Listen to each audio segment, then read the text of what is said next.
So we have had a lot of great news about GPUs in the past few weeks. The prices have been continuing to plummet to the ground because of the crypto crash.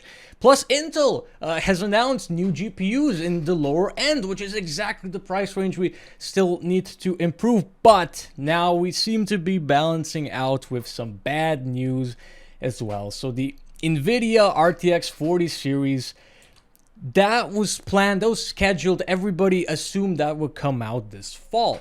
However, it seems to be now pushed into the year 2023. And unfortunately, this does make a lot of sense.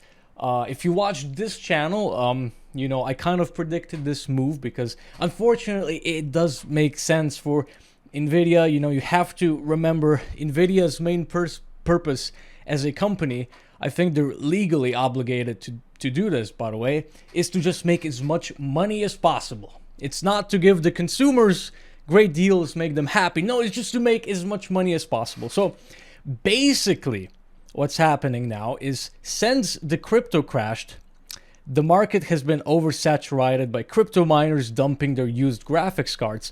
Not only that, but the supply of graphics cards has also sort of caught up. And a lot of retailers have a big stock of them that they can't move, you know, like that's why we've seen the recent price cuts. For instance, the RTX 4090 Ti got a price cut of $500 because you just got to make them cheaper if you want people to buy them at this point. So basically, Nvidia is currently holding on to too many RTX 40 series GPUs in inventory due to overproduction. Again, this is because the production capacity just got, you know, scaled up, but the demand went down because a lot of people already bought their graphics cards, and crypto miners aren't buying new graphics cards for mining anymore because that's not profitable. Plus miners are liquidating their X mining cards, so a lot of people that have been looking for graphics cards are also buying those. So this makes a lot of sense for Nvidia, as what would probably happen if they went ahead and launched this fall is this fall they would still be sitting on a big stock of RTX 30 series cards.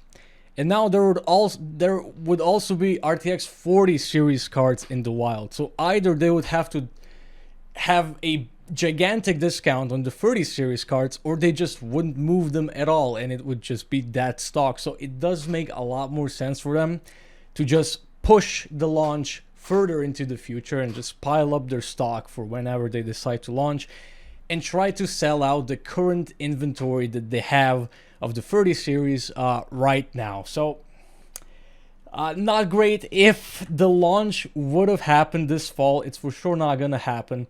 And you know, because of this, by the way, AMD can also push their new graphics cards launch into the future as well. And I mean, if we would have gotten the two new generations of GPUs, that would have been fantastic, because we already have too many of current gen cards, apparently. We already have the used crypto mining graphics cards, and then we would have next gen cards as well. So probably what would have happened, if retailers would actually want to move their stock and sell their cards, there would need to be gigantic discounts. So it would have been great for us as consumers, because GPUs would actually like be cheap because there would just be too many of them. And you know, supply, demand, that would just sort of, you know, equal out and GPUs would just be cheap. So now, unfortunately, that seems to not be happening. You know, the GPU prices should continue to drop down. But this is another unfortunate piece of news. It is how it is.